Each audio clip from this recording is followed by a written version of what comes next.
बड़ी खबर मिल रही है देहरादून से। देहरादून लोक सेवा आयोग के चेयरमैन डॉक्टर राकेश कुमार का इस्तीफा। 1.5 साल तक आयोग के चेयरमैन रहे राकेश कुमार और अब इनके इस्तीफे की खबर मिल रही है। बताया जा रहा है कि पर्सनल रीजन, व्यक्तिगत कारणों से इस्तीफा दे रहे हैं। 24 दिसंबर 2021 को चेयरमैन के पद पर इनकी नियुक्ति हुई थी, लेकिन खबर यह है कि इन्होंने इस्तीफा दे दिया है, रिजाइन कर दिया है। यूकेपीएससी के चेयरमैन डॉक्टर राकेश कुमार का इस्तीफा। 1.5 साल तक आयोग के चेयरमैन रहे, लेकिन अब व्यक्तिगत कारणों से इन्होंने इस्तीफा दे दिया है। सीधा रुक करते हैं ब्यूरो चीफ अजित सिंह राठी का और जानने की कोशिश करते हैं कि इस्तीफे की असली वजह क्या वाकई व्यक्तिगत वजह हो रही है। राठी जी, आपको लगता है या फिर जितने वक्त की उठापटक विभाग में है उसका असर हो सकता है? किस तरीके के कयास लगाए जा रहे हैं?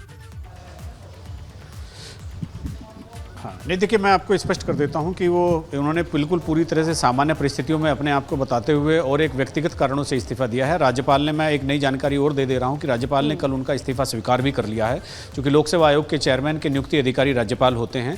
और यहाँ पर यह बताना बहुत जरूरी हो जाता है कि जब 1.5 साल पहले यहाँ आयोग में चेयरमैन का पद धामी सरकार में इन्होंने संभाला, तो तब यूकेपीएससी जो इससे एक अलग आयोग है, वहाँ पर पेपर लीक के मामले बहुत चल रहे थे, तमाम चुनौतियाँ थी।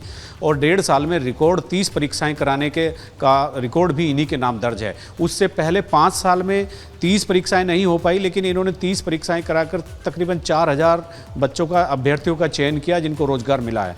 और इसके अलावा 110 डीपीसी इनके नाम है, कॉन्फिडेंशियल विंग वहां पर सर्जित की इन्होंने। जितनी भी घटनाएं पहले हो चुकी थी उनसे सबक लेते हुए एक फुल प्रूफ सिस्टम इन्होंने लोक सेवा आयोग में वहां पर ईजाद किया, और अलग से विजिलेंस विंग, इंटेलिजेंस विंग, ताकि बिल्कुल पूरी तरह से डबल लेयर सिक्योरिटी सिस्टम हो।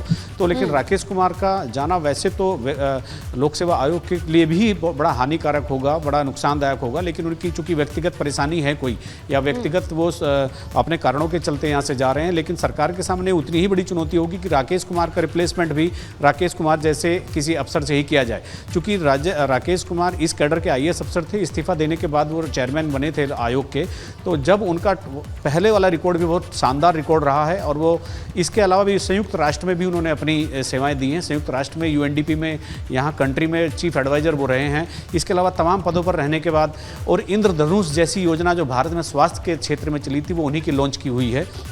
आज की स्थिति में लोक सेवा आयोग का चेयरमैन का पद छोड़ना व्यक्तिगत कारणों से ही सही, लेकिन आयोग के, सरकार के लिए बड़ा नुकसानदायक है, बड़ा मतलब उनको एक घाटे जैसी स्थिति है। लेकिन उनकी अपनी पारिवारिक परिस्थितियां हैं, उनको जाना पड़ रहा है। लेकिन लोक सेवा आयोग में उनके द्वारा 1.5 साल में किए गए रिफॉर्म्स को हमेशा यहाँ पर रखा जाएगा। और जो एक आपको याद होगा, एक पटवारी भर्ती परीक्षा का एक पेपर लीक हुआ था, उस परीक्षा को भी उन्होंने रद्द करके बहुत निष्पक्ष भाव से कराने के बाद उसका रिजल्ट कल वो जारी करने वाले हैं, और उसके बाद शायद वो अपना कार्यभार छोड़ देंगे, शासन से रिलीविंग आदेश आ जाएगा।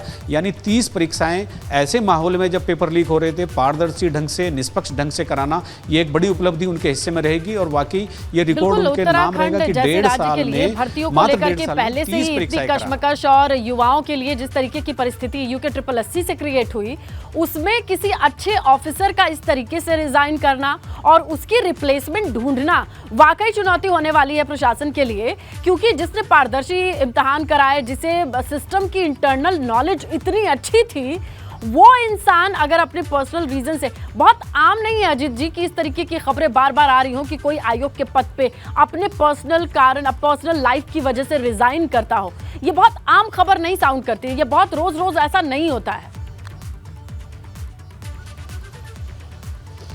जी बिल्कुल, आपने बिल्कुल सही कहा। ये वाकई हैरान कर देने वाली खबर तो है ही, लेकिन जो व्यक्ति इस पद का परित्याग कर रहा है, उसने राज्यपाल को भी, राजभवन को भी इसी बात से अवगत कराया है कि वो व्यक्तिगत और पारिवारिक कारणों से यहाँ से उनको शिफ्ट होना पड़ रहा है, तो इसीलिए वो इस दायित्व का निर्वहन नहीं कर सकते। और अगर यहाँ वो नहीं रह पाएंगे या व्यक्तिगत कारणों से शहर छोड़ना पड़ेगा, तो फिर इस आयोग के चेयरमैन बने रहने का उनका कोई मतलब नहीं रह जाएगा। उससे आयोग की भी बदनामी होगी और खुद पर उनके ऊपर भी सवाल उठेंगे।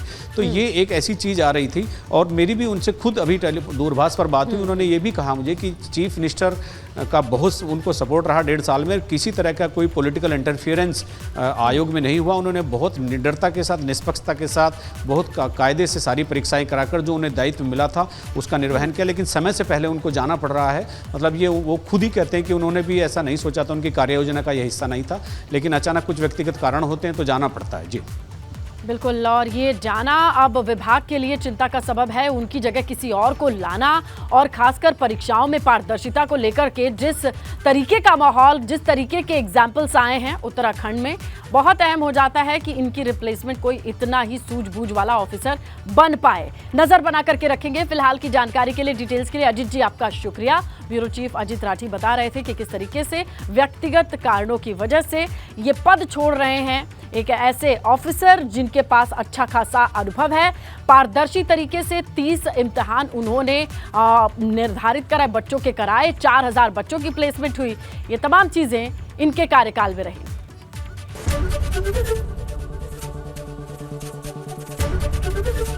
एबीपी गंगा, खबर आपकी, जुबान आपकी।